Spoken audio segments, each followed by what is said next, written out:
안녕하십니까? 네, 잠깐 준비하겠습니다.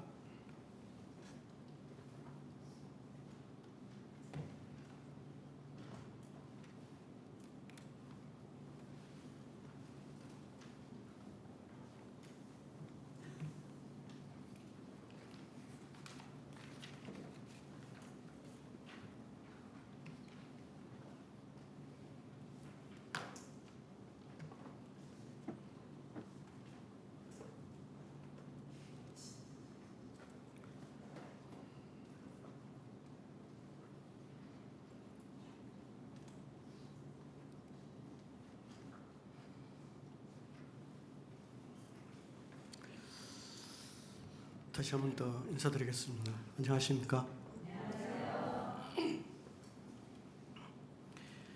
밑에 있을 때는 괜찮았네. 올라오니까 목이 메어버리네요.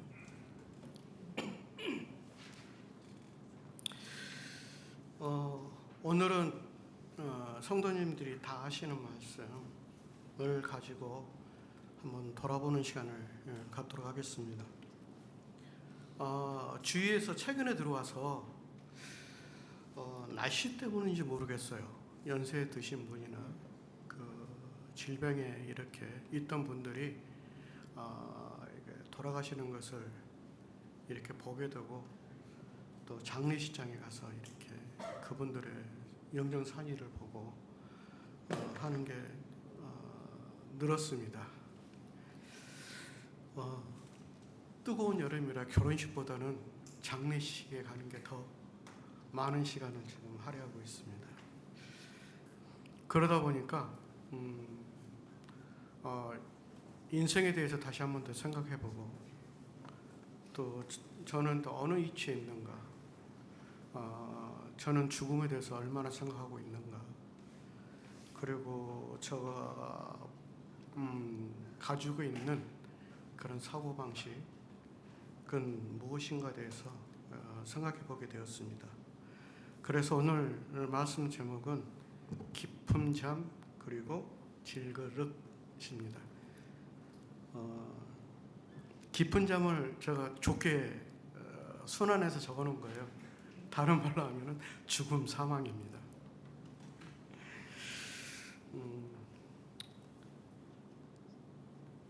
그리고 주위에서 또 병에 이렇게 걸려서 이렇게 치유되지 못하고 죽음을 향해서 이렇게 가는 모습도 이렇게 자주 보게 되는데요.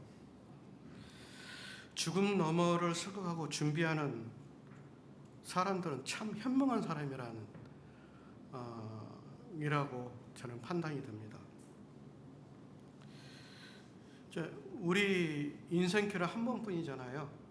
거기에서 하나님을 제외한다면은 우리 인생은 정말로 무가치하고 무의미하고 또 허무한 인생이라는 그런 결과에 도달하게 됐습니다. 그래서 나는 무엇을 위해서 사는가에 대한 또 고민도 다시 한 번 더 해보게 됐습니다.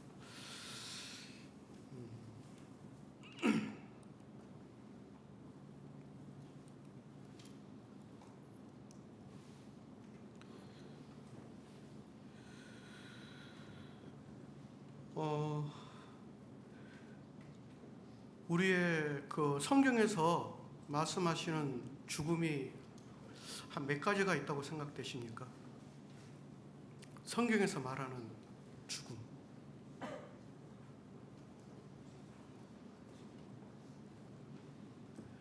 처음에는 영적 죽음, 두 번째는 육체의 죽음, 세 번째는 둘째 사망, 영원한 죽음입니다. 이 세 가지 대해서 성경은 말하고 있습니다. 첫 번째로 영적 죽음인데요. 하나님과의 관계가 단절된 상태를 이렇게 이야기하고 있습니다. 창세기 2장 17절에 보게 되면은 선악을 알게 하는 나무의 열매는 먹지 말라. 내가 먹는 날에는 반드시 죽으리라고 되어 있습니다. 뭐가 되어 있습니까? 반드시 죽으리라 되어 있고요. 로마서 8장 5절에서 6절에 보게 되면은 육신을 따르는 자는 육신의 일을, 영을 따르는 자는 영을 일을 생각하나니 육신의 생각은 뭐라 그랬습니까?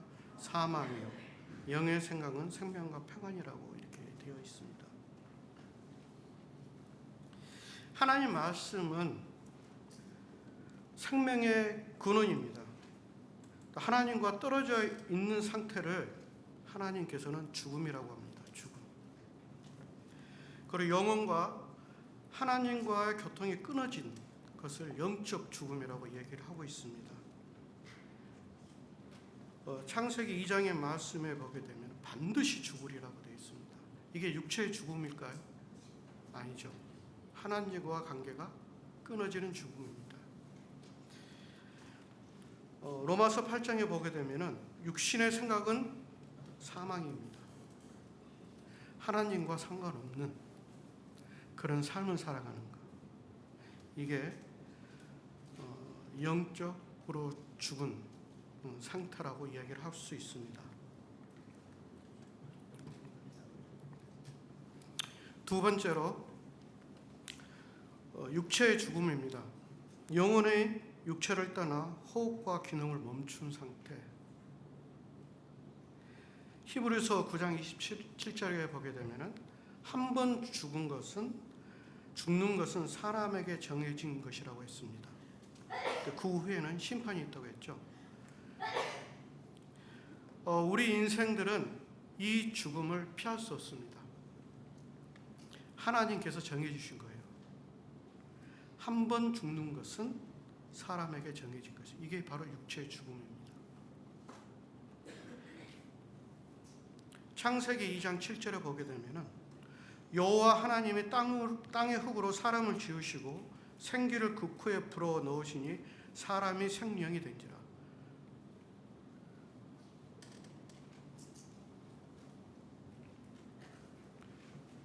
하나님께서 흙으로 우리 사람을 빚어 만들었어요. 근데 그 코에 무엇을 넣어줬습니까? 생기. 이게 살아 움직이는 영을 넣어주셨어요. 근데 이 영이 다시 육체 밖으로 빠져나가는 거예요.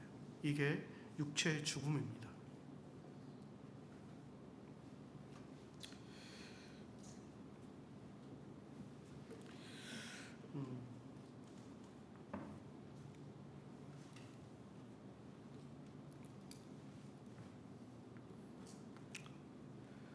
세 번째 죽음은 둘째 사망입니다. 하나님의 최종 심판을 받아 불못에 던져지는 게 바로 둘째 사망입니다. 이게 성경에서 말하는 세 번째 죽음입니다. 요한계시록 20장 14절에서 15절에 보게 되면은 불못에 던져지니 둘째 사망 곧 불못이라고 했습니다. 누구든지 생명책에 기록되지 못한 자는 불못에 던져진다고 이야기를 하고 있습니다. 이게 둘째 사망입니다. 요한계시록 21장 8절을 보게 되면 제일 아랫줄을 보게 되면 불과 유황으로 타는 못에 던져지리니 이것이 둘째 사망이라.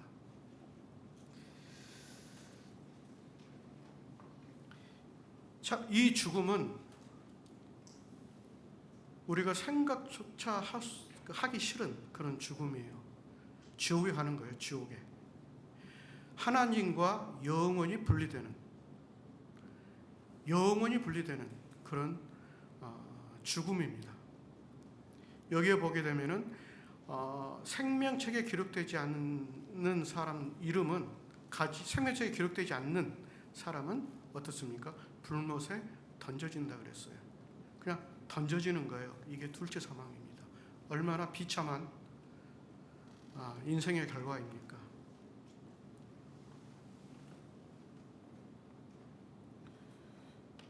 첫째 죽음은 뭡니까?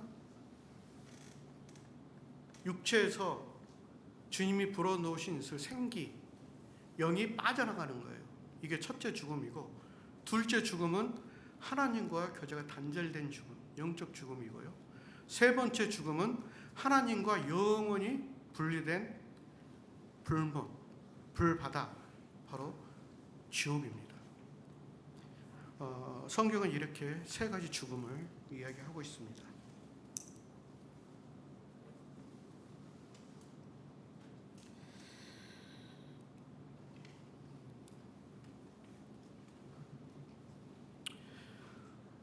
어, 1번 같이 읽겠습니다. 1번 시작.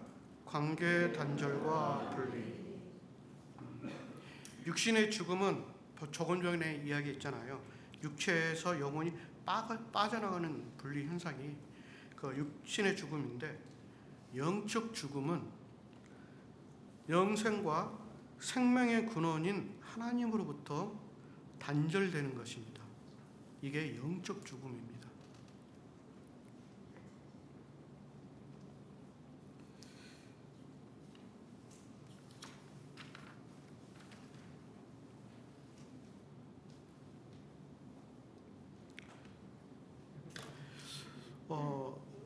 영적 죽음을 혹시 겪어보셨습니까?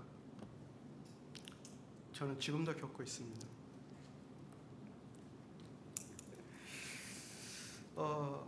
하나님과의 대화가 잘 안 돼요. 또 하나님과 대화는 뭡니까? 기도잖아요. 기도가 잘 안 돼요. 또 예배 중에 하나님의 임재나 위로를 잘 받지 못해요. 이것은 심각한 영적 죽음입니다. 일시적으로 차단된 거예요. 하나님과 관계가.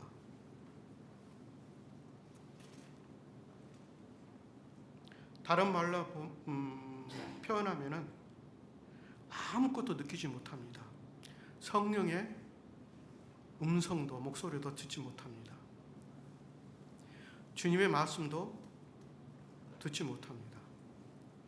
이게 바로 심각한 영적 죽음입니다.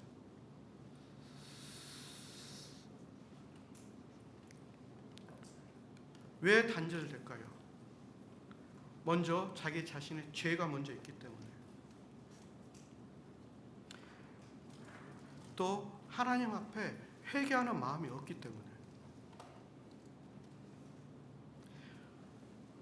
또 영적인 교만과 게으름이 있기 때문에 주님과의 교제가 단절되는 거예요. 내 스스로가 주님과의 교제를 단절시키는 거예요. 이게 바로 영적 침체고 영적 죽음입니다.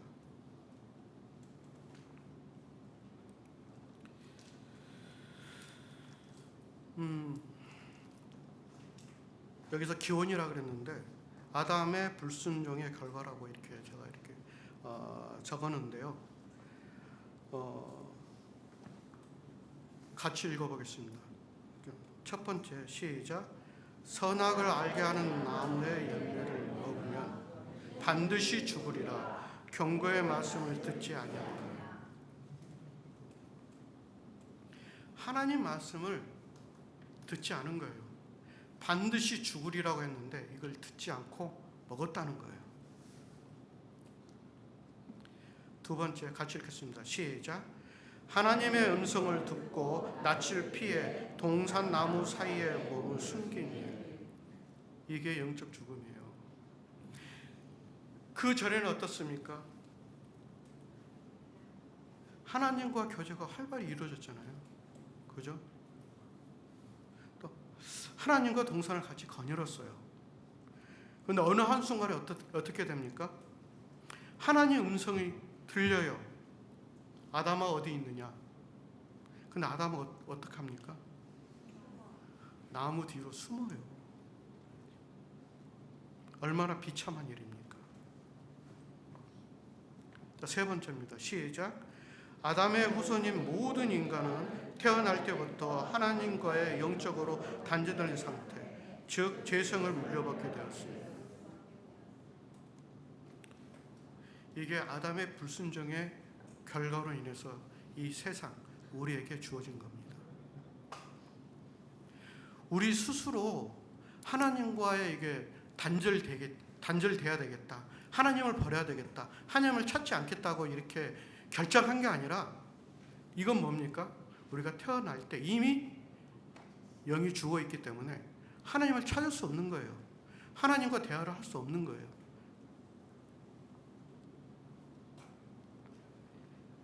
이게 아담의 불순종의 결과로 나온 아주 크나큰 죽음입니다.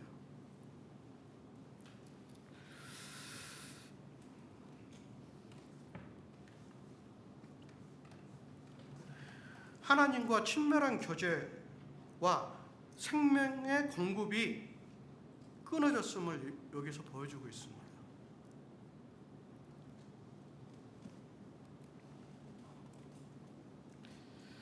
세 번째로 영적 기능 상실인데요. 에베소서 2장 1절에 보게 되면은 허물과 죄로 죽었던 너희를 살리셨도다. 영적 기능이 상실된 것은 허물과 죄로 인해서 상실이 되는 거예요. 두 번째로 에베소서 4장 18절에 보게 되면은 그들의 종명이 어두워지고 그들 가운데 있는 무지함과 그들의 마음이 굳어짐으로 말미암아 하나님의 생명에서 떠나 있도다. 마음이 굳어짐으로 인해서 영적 죽음 상태가 이르게 되는 겁니다. 대표적인 구약의 인물이 있죠. 그 애굽의 왕 누굽니까? 이스라엘 백성들을 놓아주지 않는 대표적인 왕이 누굽니까? 바로 왕이죠. 바로 왕은 하나님의 말씀을 듣고 하나님의 행하신 그런 이적들을 보면서 그 마음이 더욱더 완악해지는 거예요. 지금 당장은 하나님 말씀을 듣고 순종,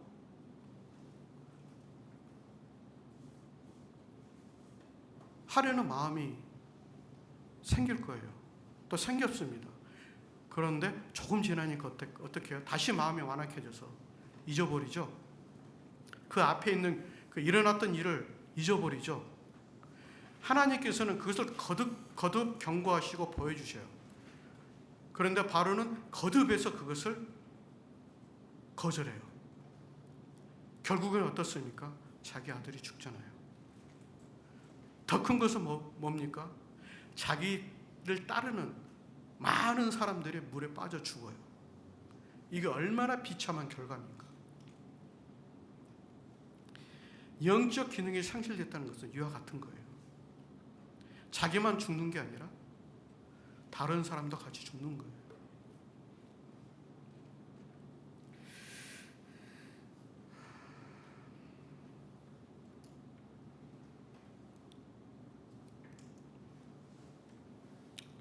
네 번째로 영적 죽음에서 회복되려면 어떻게 해야 될까요?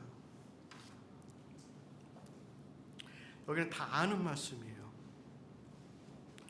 요한복음 3장 16절을 보게 되면 사랑하사, 누가 우리를 사랑했습니까?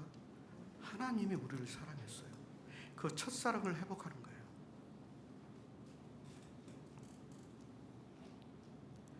둘째로 사도행전 2장 38절에 있습니다. 회개하는 거예요. 회개.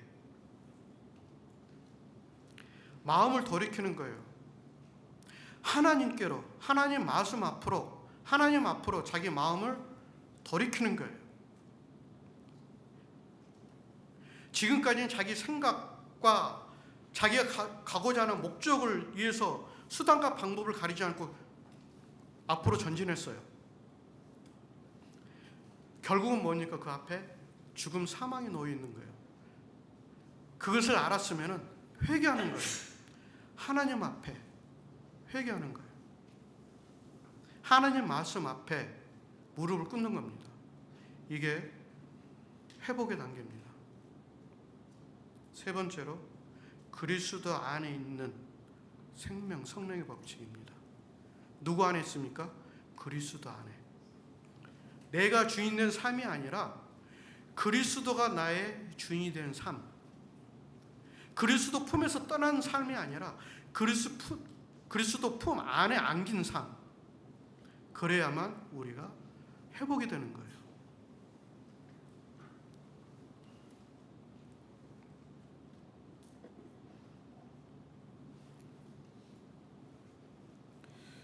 이러기 위해서는 누구의 도움이 필요합니까? 누구의 도움이 필요할까요? 바로 성령님의 도움이 필요합니다. 성령님의 권위가 우리 마음 가운데 올바로 쓰게 되면 영적으로 회복이 됩니다. 성령님이 도우시지 않으면 회복될 수가 없는 겁니다. 이 말씀의 세 말씀도 성령님이 함께 하지 아니하면 알지 못합니다.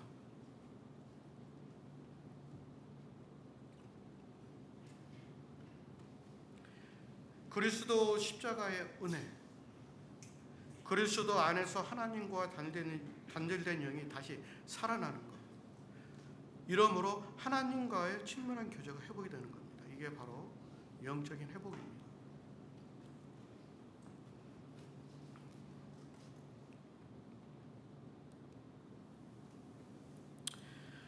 짤막하게 제가 넘어갔습니다.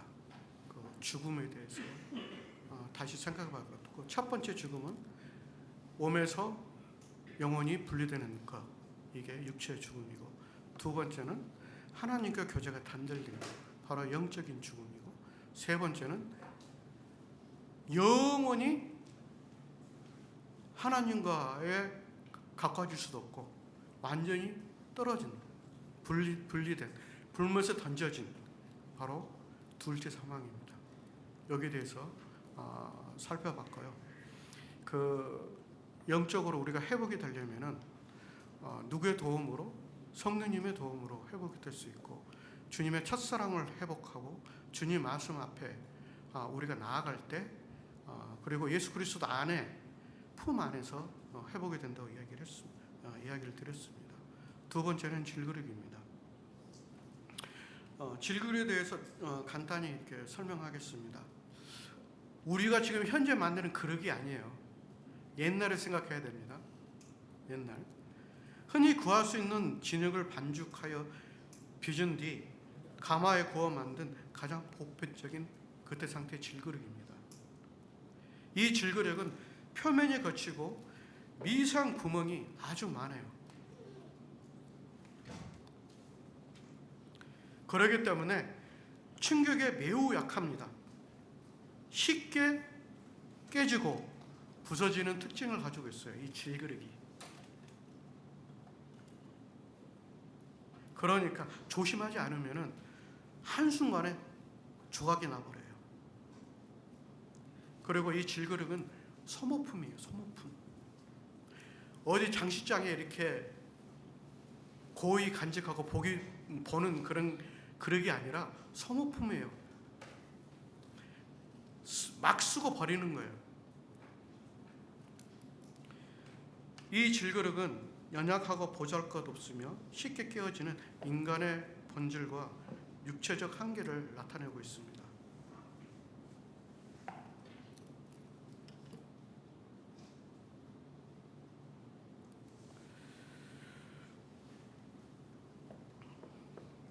이사야서 64장 8절에 보게 되면은 이 질그릇을 누가 지으셨습니까?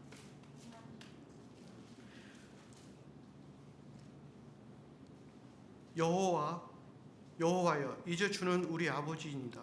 우리는 진흙이요. 우리는 뭐라 그랬습니까? 진흙이라 그랬죠. 주는 토기장이십니다. 우리는 다 주의 손으로 지으신 것입니다. 우리는 질그릇입니다. 우리를 누가 지었습니까? 주의 손으로 지었습니다. 로마서 9장 21절입니다. 토기장이가 진흙 한 덩이로 하나는 귀 있을 것, 하나는 천이 있을 것을 만들 권한이 없느냐. 토기장이가 진흙을 만들어요. 진흙으로 질그릇을 만듭니다. 그런데 어떤 것을 두 가지를 만들어요. 하나는 귀 있을 그릇, 두 번째는 천이 쓸 그릇. 천이 쓸 그릇은 뭐니까? 막 쓰고 버리는 거죠. 막 쓰는 거죠. 여기서 이 말씀은 하나님의 주권을 생각하게 됩니다. 무조건적인 주권이에요.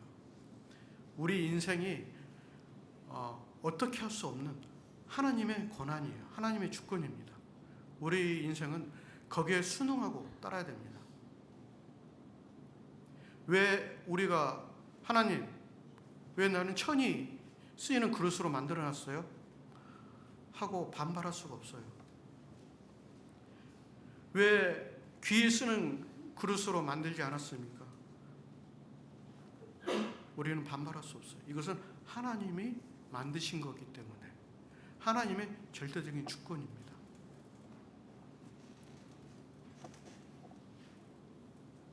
우리가 스스로 결정해서 질그릇이 되는 게 아니에요. 그것은 하나님이 하신 거예요.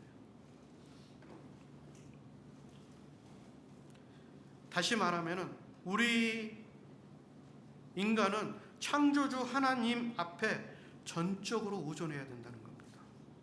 전적으로 하나님 앞에 의존해야 된다는 거예요. 그래야만 이 질그릇이 잘 다듬어지고 귀에 쓰여지는 것입니다.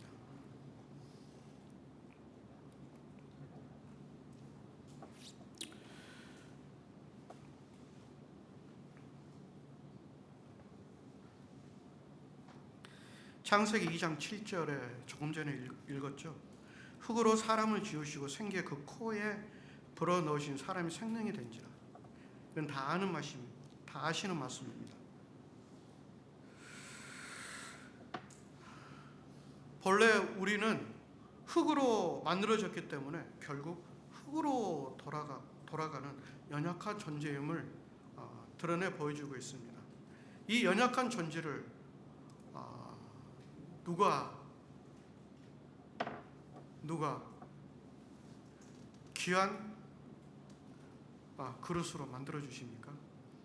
바로 예수님의 입에서 나온 생기입니다. 다른 말로 하면은 지금 우리 몸에 있는 게 뭡니까? 예수님이 계십니까? 하나님이 계십니까? 성령님이 계십니다. 이 성령님이 이 안에 있기 때문에 우리는 아주 귀한 보배로운 질그릇입니다. 고린도후서 4장 7절에 나와 있잖아요. 보배를 질그릇에 가졌으니 우리 예수 그리스도의 생명을 우리 마음 안에 가지고 있다는 거예요.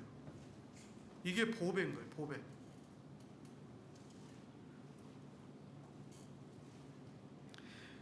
하나님의 큰 능력을 우리가 가지고 있다는 거예요.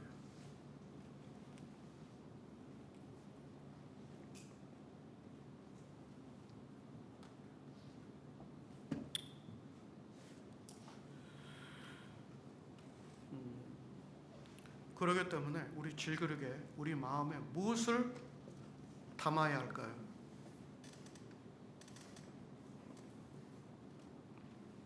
먼저 부서지고 낮아져야 합니다. 우리 속에 담겨있는 예수 그리스도의 향기가 온전히 흘러나와야 됩니다. 그러기 위해서는 어떻습니까? 우리가 부서지고 낮아져야 예수 그리스도의 향기가 온전히 흘러나오게 됩니다. 두 번째는 소망을 가져야 됩니다.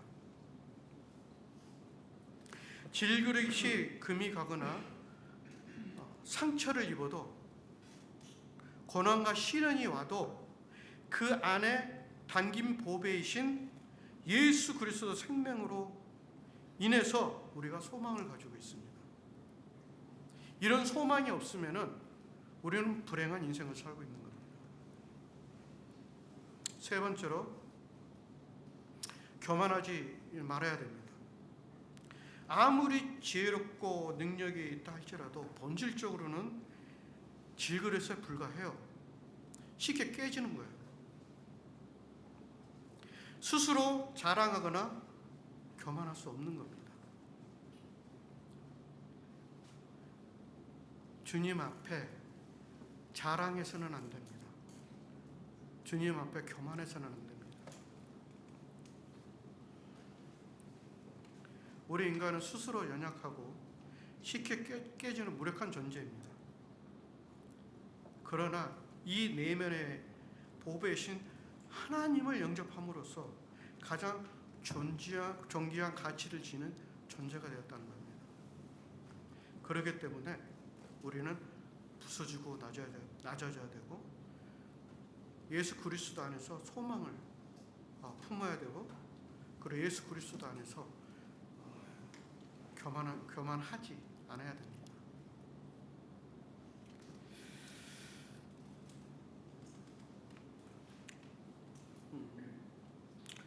자, 우리 육체에 무엇을 담아야 합니까? 이것은 아주 기본적인 거예요. 이것을 먼저 담아야 됩니다. 첫 번째로 같이 읽겠습니다. 시작. 구속자 되신 예수님, 나의 죄를 용서하신 예수님께서 십자가에서 흘리신 보혈을 통해서 우리의 과거, 현재, 그리고 미래의 모든 죄를 단번에 영원히 씻어주신 구속자 되신 예수님을 먼저 우리 마음 안에 질그릇에 담아야 됩니다. 이게 첫 번째입니다. 그리고 두 번째 담아야 될 건 뭡니까? 중보자 되신 예수님, 하나님과 화목되는 거예요. 죄로 인해서 하나님과 우리 사이가 건널 수 없는 깊은 골이 생겼어요. 이것을 예수님이 십자가에서 화목제물이 되어주셨어요. 그렇기 때문에 이제는 하나님을 멀리서 두려워한 존재가 아닌 친밀한 뭡니까? 아버지라고 부를 수 있는 자녀의 권세를 얻게 하셨습니다. 이게 바로 중보자 되신 예수님입니다. 하나님과의 우리의 관계를 중보하신 예수님입니다. 이것이 있어야 돼요. 그리고 세 번째는 같이 읽겠습니다. 시작. 구세주 되신 예수님, 나를 사랑하신. 바로 이게 십자가의 사랑입니다. 내가 너를 그만큼 사랑한다. 그만큼, 얼마만큼? 자신의 생명을 아낌없이 주신 만큼 나를 사랑한다는 거예요.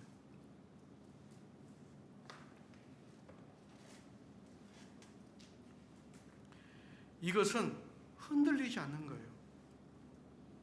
이것은 절대적인 겁니다. 이게 우리 마음 가운데 있어야 됩니다.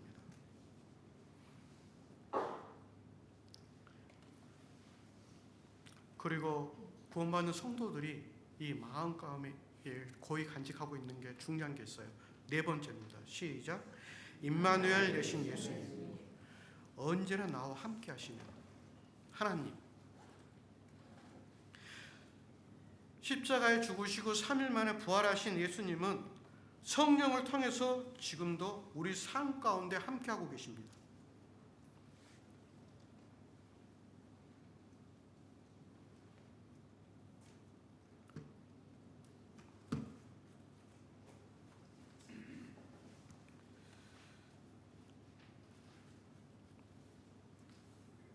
우리와 영원히 하시는 분이 누구십니까?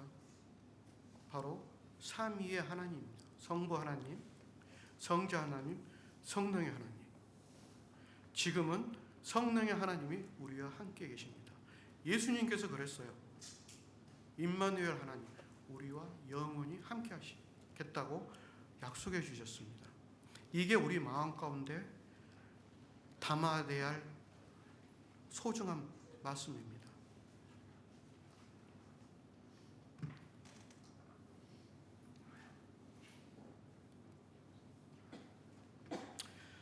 그리고 또 무엇을 담아야 될까요? 두 번째로 바로 다 아시잖아요. 성령의 열매입니다. 갈라디아서 5장 22절에서 23절. 이것은 성령님의 9가지의 성품이거든요. 또 예수님의 성품이기도 합니다. 내 안에 거하시는 성령의 감동과 인도하심을 따라 살 때 이런 열매를 맺게 됩니다. 이것은 자연스럽게 맺히는 거룩한 성품입니다. 누구를 따라 살 때? 성령을 따라 살 때, 성령님을 따라 살 때, 성령님의 말씀을 귀담아 들을 때 이런 열매가 자연스럽게 맺히는 겁니다. 성령의 열매는 따로 이거 맺히는 게 아니에요. 성령 안에서, 그리스도 안에서 종합적으로 자라는 그리스도의 인격 그 자체입니다. 종합적으로 자라나는 거예요. 사랑이 따로 자라는 게 아니라, 희락이 따로 자라는 게 아니라, 화평이 따로 자라는 게 아닙니다. 이것은 9가지가 전체적으로 같이 자라는 거예요.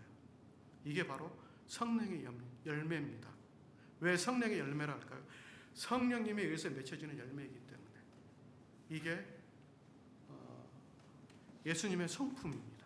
하나님의 성품이기 때문에 이 열매를 자연스럽게 맺히는 거예요. 그런데 이 열매를 맺히지 못하게 되면, 맺히지 못하는 것은 뭐냐면 그 질그릇에 문제가 있다는 거예요. 그 질그릇에 이것을 담지 못한다는 거예요. 제대로 담지 못하고 그것을 다시 활용하지 못한다는 겁니다.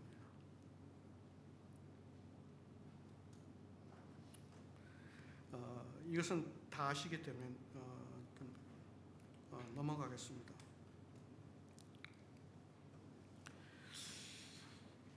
담지 말아야 할 것이 있습니다. 우리 마음속에 담지 말아야 할 것. 질그릇이 그 안에도 잘 깨져요. 잘 부서지고. 그런데 그것에 또 엉뚱한 것을 담게 되면 어떻습니까? 참 안 되잖아요. 담지 말아야 할 것이 있습니다. 그게 뭡니까? 육체의 일입니다. 갈라디아서 5장 19절에서 21절에 나와 있습니다.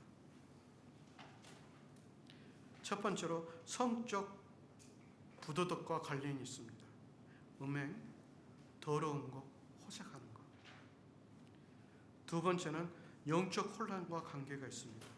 우상 숭배, 술수, 주술. 세 번째는 타인과 다른 사람과 공동체의 관련이 있습니다. 원수 맺는 것, 분쟁, 시기, 분냄입니다. 그리고 네 번째로 개인에 관련된 겁니까? 되어 있습니다. 이게 뭡니까? 술 취함, 방탕함입니다. 이것은 뭡니까? 육체의 일입니다. 육체의 일은 뭡니까? 사망이라 했죠. 죽음이라 그랬죠. 이것은 담아서는 안 될 그런 것입니다.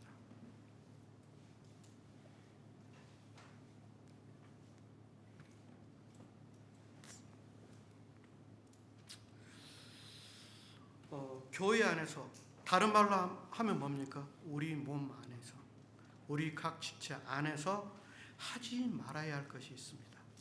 이것은 고린도 전서 14장에 있는 말씀이죠. 고린도 13장은 사랑장이잖아요. 근데 거기에서 제가 말씀을 가져왔어요. 고린도 전서 13장 4절에서 6절에 하지 말아야 될 것이 있습니다. 절대로 교회 안에서 우리가 하지 말아야 될 것입니다. 같이 읽겠습니다. 시작. 사랑은 오래 참고 사랑은 온유하며 시기하지 아니하며 사랑은 자랑하지 아니하며 교만하지 아니하며 무례를 행하지 아니하며 자기의 유익을 구하지 아니하며 성내지 아니하며 악한 것 생각지 아니하며 불의를 기뻐하지 아니하며.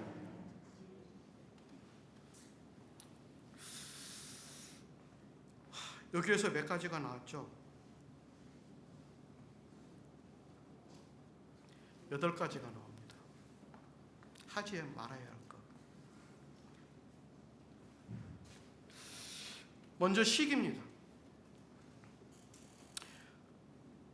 다른 사람의 선곡이나 그 은사를 두고 경계심을 품는 겁니다.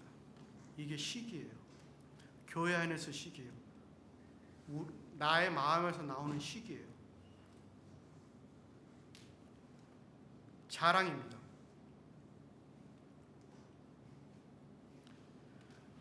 자신을 드러내는 거잖아요. 자신의 성취나 능력을 과장하여 남을 낮추고 자기를 높이는 거예요. 이게 자랑입니다. 교만입니다. 스스로 잘났다고 여기는 우월감에 빠지는 거예요.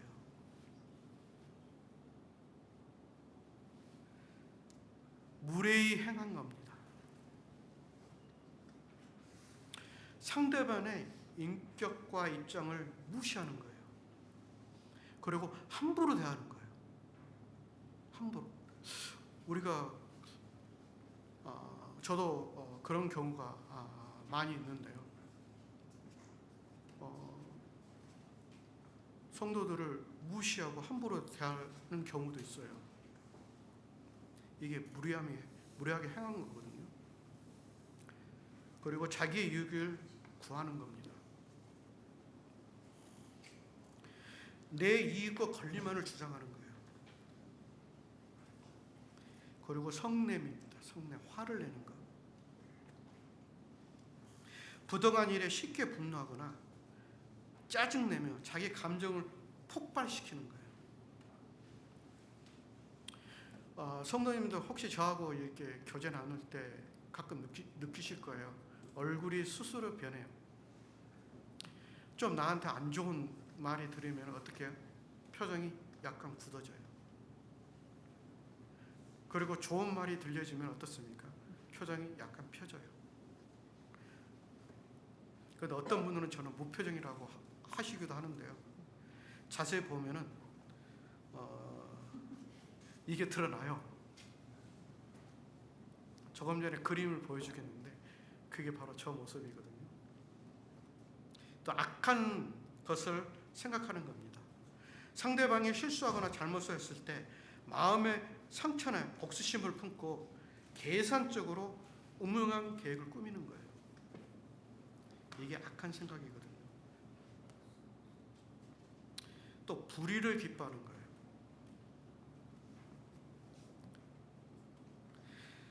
부정한 방법으로 이득을 얻거나 잘못된 것을 보고 은근히 뭐 합니까? 남이 잘 되면은 어떻게 배가 아프다 그랬죠. 남이 못 되면 어떻게 돼요? 내 배는 정말로 좋습니다. 소화가 잘 돼요. 이게 웃긴 말 아니에요? 진짜예요. 남이 잘 되면은 배가 아파요. 소화도 안 돼요. 그러나 남이 잘못되면 어떻습니까? 배가 너무 좋아요. 소화가 너무 잘 돼요. 이것을 불의를 기뻐하는 거예요. 다른 말로 하면은 고소하게 생각하죠. 고소하게.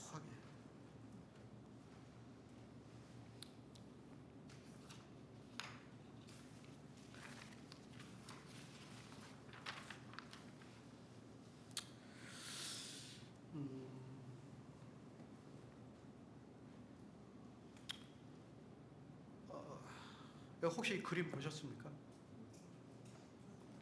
제가 옛날 생각이 나가지고 옛날에 본 기억이 아주 30년 전에 봤던 그림이거든요. 그 그림을 제가 한번 그려봤어요. 이게 저의 모습이거든요. 두 얼굴이거든요. 제가 한번 이걸 중력 한번 보여드리겠습니다.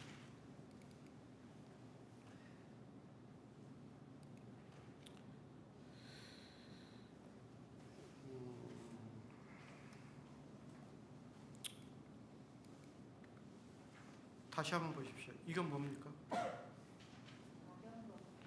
진짜 온화한 얼굴이고 웃는 모습이잖아요. 자전거밖에 안 보이네요. 왜 그럴까요? 왜 안 보일까요? 다시 한 번 더 저거 하겠습니다. 자전거밖에 안 보이네. 그러면 다시 들어가겠습니다. 이게 결론을 저 위에서 다시 한 번 더 꽂아보라 그러나요? 그래도 안 나옵니다. 제가 다시 한 번 더 들어가서 보겠습니다. 이게 중요하기 때문에 제가 보여드리는 겁니다.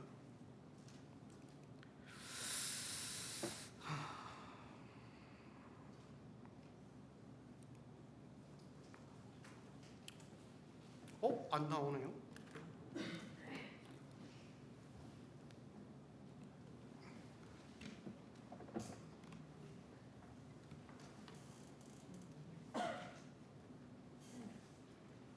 왜 자전거밖에 안 보일까요? 제가 운동을 안 해서 그런가요?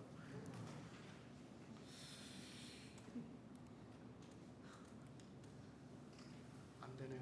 중요한 결론을 지으려고 그랬는데 중요한 그 얼굴을 보고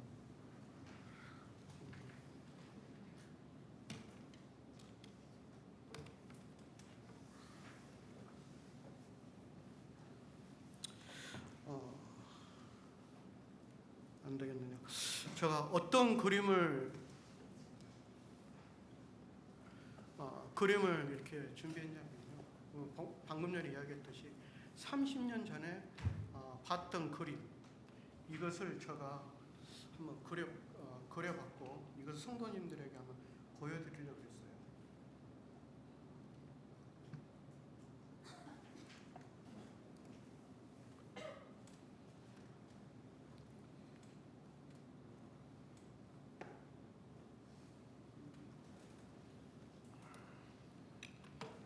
제가 얼굴로 표현해 드릴게요.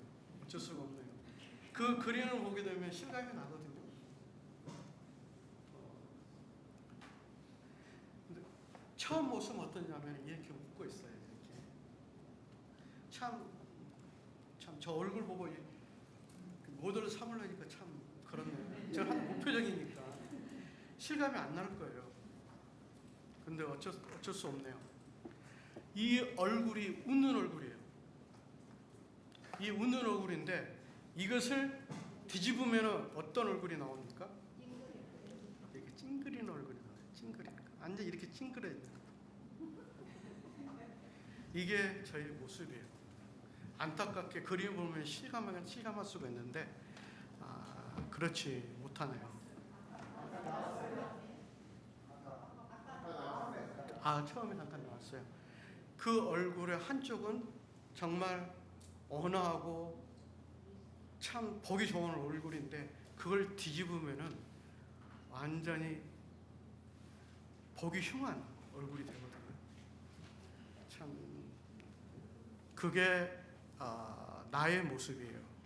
그 모습을 그림을 주님께서 생각나게 하셨고 그것이 내 자신이라는 것을 주님께서 경고하셨고 다시 보여주셨습니다. 그 그림을 크게 확대해서 다시 봤으면 좋았을 텐데 그러면 실감이 날 텐데 자꾸 자전거만 이상으로 모든 말씀을 마치겠습니다.